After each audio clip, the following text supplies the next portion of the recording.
एक दिन पहले तक लग रहा था कि शेयर बाजार को जितना गिरना था वो गिर गया है। अब यहाँ से ऊपर ही जाएगा। ऊपर नहीं जाए तो कम से कम इससे तो ज़्यादा नहीं गिरेगा। और पिछले 4-5 दिन जो गुजरे ना, तो कुछ वैसा ही संकेत मिल रहा था। लेकिन हफ्ते का आखिरी दिन अचानक फिर से बाजार ने गिरना शुरू कर दिया, और इतना गिरा आखिर तक कि अब शायद कोई यकीन के साथ ये नहीं कह पा रहा है कि आगे अब बाजार यहाँ से क्या रुख अपनाएगा। और गौर करने वाली बात यह है कि आने वाले दिनों में कोई ऐसी बड़ी घटना भी नहीं घटने वाली है जिससे बाजार अनजान हो। जो कुछ होने वाला लगभग तय है। अब ये तो मैं कह रहा हूँ, लेकिन पता नहीं एफआईज को कुछ और दिख रहा है, क्योंकि एफआई जो विदेशी लोग हैं वो अभी भी बेचने के मूड में है। अब पता नहीं वो किस तूफान की आहट उनको दिख रही है। और इस बीच एक और ट्रेंड जो काफ़ी दिन से चल रहा है, अच्छी अच्छी कंपनियों के प्रमोटर अपना हिस्सा बेच रहे हैं। अब देखिए ना, बेचे चाहे एफआई, बेचे चाहे प्रमोटर, खरीद तो रहा है रिटेलर ही ना। तो मेरे मन में एक सवाल उठा कि चाहे सीधे खरीदे या फिर म्यूचुअल फंड के जरिए खरीदे, लेकिन रिटेलर ऐसे मौके पर जब खरीदता है तो क्या वाकई वैल्यू बाइंग कर रहा है या फिर कहीं फंस तो नहीं रहा है। और इस बीच जीएसटी में बड़ी कटौती का ऐलान हो गया। अब घरेलू खपत वाली कंपनियों में एक उम्मीदें काफ़ी ज़्यादा जम गई है।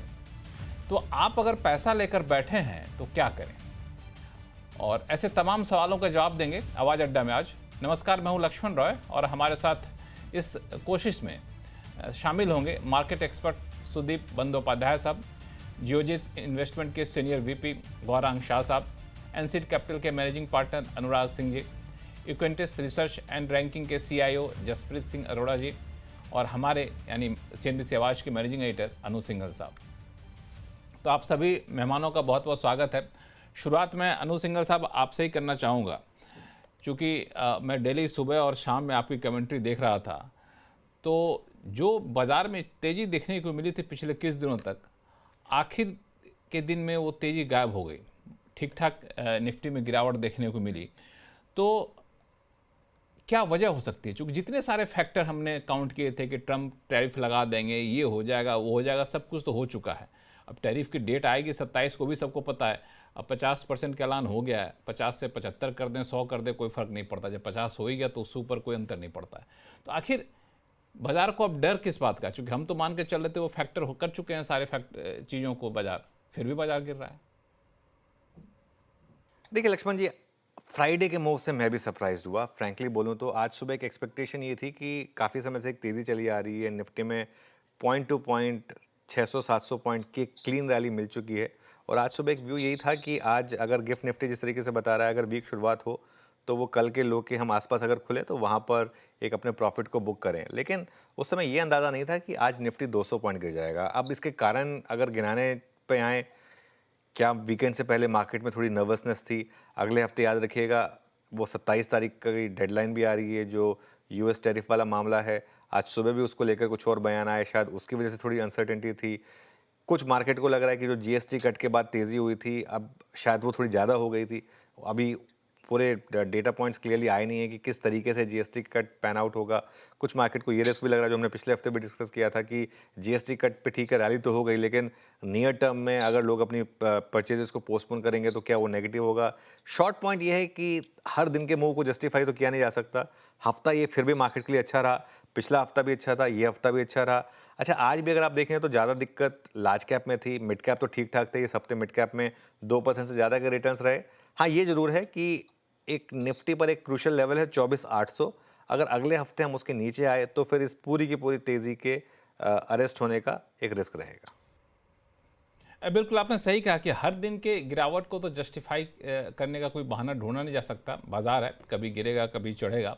लेकिन ये क्या किसी ट्रेंड की ओर, किसी बड़े घटनाक्रम की तरफ इशारा कर रहा है क्या, सुदीप बंदोपाध्याय साहब? लक्ष्मण जी, देखिए, मैं दो चीज बताना चाहूंगा। पहली बात तो है, बाजार में बहुत सारे पॉजिटिव फैक्टर्स हैं जो बाजार शायद पूरा अभी भी फैक्टर इन नहीं कर चुका है। पहली बात तो यह है, देखिए, एक रेटिंग अपग्रेड हुआ है एसएनपी की तरफ से। इस पे हम लोगों ने बहुत ज्यादा ध्यान नहीं दिया, क्योंकि ये आई थिंक लंबी अवधि के लिए बहुत पॉजिटिव है इंडिया के लिए। और इसके लिए इंडिया बहुत दिन से इंतजार कर रहा था। और इसमें कॉर्पोरेट बॉन्ड्स जो ग्लोबल मार्केट्स में रेज होते हैं, वहां पे अच्छे रेट मिलेंगे। इंडिया का ओवरऑल रेटिंग अच्छा होने के कारण वहां पे भी गवर्नमेंट ऑफ इंडिया का बोरोइंग का रेट भी अच्छा होने की संभावना है, ओवरसीज बोरोइंग अगर कभी भी करना पड़े। और सेंटिमेंटली भी ये बहुत पॉजिटिव है। पीएमआई के आंकड़े जो आए वो भी बहुत अच्छे थे। तो ये दोनों फैक्टर हम लोगों ने उतना ध्यान नहीं दिया। जीएसटी कट की तो बात हो चुकी है, वो भी एक बहुत बड़ा पॉजिटिव फैक्टर है।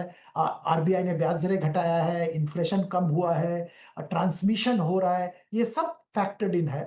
साथ साथ ये भी फैक्टर्ड इन है कि ये टैरिफ रिलेटेड जो अनसर्टेनिटी, टैरिफ रिलेटेड जो प्रॉब्लम, ये फैक्टर्ड इन है। और साथ में फैक्टर्ड इन ये भी है कि एफआईआईज बहुत जबरदस्त बेच रहे हैं। तो ये सारा चीज फैक्टर्ड इन है, दो चार पॉजिटिव्स पूरा फैक्टर्ड इन नहीं है। इस माहौल में बाजार एक लेवल तक ऊपर जाने के बाद मुझे तो लगता है, जैसे अनुज जी ने बोला, हर मूव का एक्सप्लेनेशन बहुत मुश्किल होगा, पर मुझे लगता है थोड़ा बहुत प्रॉफिट बुकिंग आज देखने को मिला है, क्योंकि लगातार कुछ दिनों से इंडेक्स बढ़ा है। थोड़ा बहुत प्रॉफिट शायद लोग बुक कर रहे थे, और ये इसमें कोई बुराई भी नहीं है। मैं आई वोंट बी सरप्राइज अगर हम मंडे जब आएंगे, फिर वापस मंडे बाजार ऊपर जाना चालू हो जाए, subject to global markets, global event flows not being too negative. साथ साथ और एक खास बात पे भी मैं ध्यान देना चाहूंगा, क्योंकि है, देखिए, बाजार नीचे गया, बाजार ऊपर आया, फिर थोड़ा करेक्शन हुआ, पर हमारे यहाँ जो पी मल्टीपल्स है वो आज भी अच्छा खासा पी मल्टीपल है। ऐसा नहीं है कि बाजार बहुत सस्ता हो गया है। तो कभी कभी मैं ये नहीं कह रहा हूं कि वो जस्टिफाइड नहीं है या जस्टिफाइड है। मैं सिर्फ ये कह रहा हूं कि कभी कभी लोग ये सोचते हैं कि रिलेटिवली मल्टीपल हाई है, थोड़ा बहुत एग्जिट लेना चाहिए, थोड़ा बहुत प्रॉफिट बुक करना चाहिए, और शायद इसीलिए बीच बीच में प्रॉफिट बुकिंग देखने को मिल रहा है। ये मल्टीपल हाई है इसलिए प्रॉफिट बुकिंग देखने को मिलती है, इसके अलग अलग लॉजिक लोग देते हैं। कहते हैं कई बार जब कैश फ्लो ज़्यादा होता है तो इस मल्टीपल हाई के फॉर्मूले को भी कई बार सरपास कर जाता है। लेकिन आपने जो फैक्टर गिना है तो मैं ये समझ पाया कि नेगेटिव फैक्टर बहुत कम है या ना के बराबर है, पॉजिटिव फैक्टर बहुत ज़्यादा है जिसको बाजार अभी तक फैक्टर इन नहीं कर पाया है। तब तो बाजार को तो कम से कम यहाँ से राहत की सांस लेनी चाहिए, आगे बढ़नी चाहिए। गौरांग शाह साहब, नमस्कार लक्ष्मण जी, इस मंच पर आमंत्रित जी करने के लिए नमस्कार। आपको धन्यवाद। सभी महानुभाव को हमारा प्रणाम और सभी को शुभ संध्या हमारे तरफ से। तो देखिए, ये निवेश की जो परिभाषा है, ये निर्भर करती है कि निवेशक का नजरिया क्या है। जैसे अनुज भाई ने बताया, जैसे सुदीप भाई ने बताया, छोटी मध्यम अवधि में दिक्कतें हैं, इस पे कोई इनकार नहीं कर सकता है।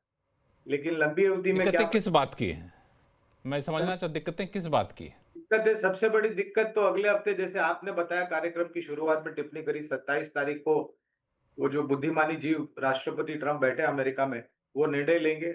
हाँ, 25 है, 50 है या 75 है, क्या पता। और अगला हफ्ता छोटा होगा क्योंकि उसी दिन गणेश चतुर्थी है, तो बाजार बंद रहेगा। हाँ, एक तो उसका अनिश्चितता का वातावरण है, पहली बात। दूसरी बात, जो हमने पहली तिमाही के नतीजे देखे, जो पहली तिमाही के नतीजे पहले आधे में हमने देखे, वो थोड़े बहुत निराशाजनक थे। दूसरे आधे में थोड़े बहुत आसार सुधरते हुए नजर आए। और हम्म, लगातार सुदीप भाई ने बताया, विदेशी संस्थागत निवेशकों की तरफ से बिकवाली। तो हम हमेशा जब विदेशी संस्थागत निवेशकों की बिकवाली की बात करते हैं तो हम दूसरा हिस्सा भूल जाते हैं कि स्थानीय संस्थागत निवेशकों ने कितनी खरीदारी की। जहां तक मेरा ज्ञान है, मेरे ख्याल से जितना गोरों ने बेचा है उससे तो ज्यादा ही खरीदारी मेरे ख्याल से स्थानीय संस्थागत निवेशकों ने। और एक आंकड़ा मैं पढ़ रहा था 2 दिन पहले, करीबन 1,50,000 करोड़ की बिकवाली विदेशी संस्थागत निवेशकों की नहीं, जनवरी 2025 से लेकर के आखिर के तारीख तक, तो उससे थोड़ी बहुत ज्यादा मात्रा में। तो ये जो परिस्थितियां हैं, ये थोड़ा बहुत और ये जो उठापटक होती है, देखिए बाजार को एक चीज लक्ष्मण जी पसंद नहीं आती है, वो है अनिश्चितता, अनसर्टेनिटी। तो जब तक ये पूरा क्लैरिटी नहीं हो जाता है, जब तक राष्ट्रपति ट्रंप को जो करना है वो कर देते हैं। आज मैं पढ़ रहा था, वो पीटर नवारो जो उनके सलाहकार है, वो बता रहे थे कि भारत को रशिया रूस से तेल लेने की जरूरत नहीं है। अभी अब कहीं ना कहीं किसी प्रकार का प्रोपोगंडा खड़ा करने की बात हो रही है। और कभी ट्रंप साहब से टिप्पणी आती है तो कभी उनके जो सलाहकार है उनके तरफ से टिप्पणी आती। तो ये जो वातावरण खड़ा होता है, ये थोड़ा बहुत बाजार को अस्थिर कर देता है। मेरे ख्याल से थोड़ा समय लगेगा स्थिरता लौटने के लिए। लेकिन जैसा मैं हर बार कहता हूं लक्ष्मण जी, नजरिया अगर लंबी अवधि का है तो मेरे ख्याल से बहुत ताकत लगा करके नहीं, लेकिन धीरे धीरे करके थोड़ी बहुत खरीदारी, जो क्षेत्र है जहां पर घरेलू संकेत के ऊपर ज्यादा निर्भर है, उनको लेकर के आपको थोड़ा बहुत निवेश करना शुरू बिल्कुल करना। इस पे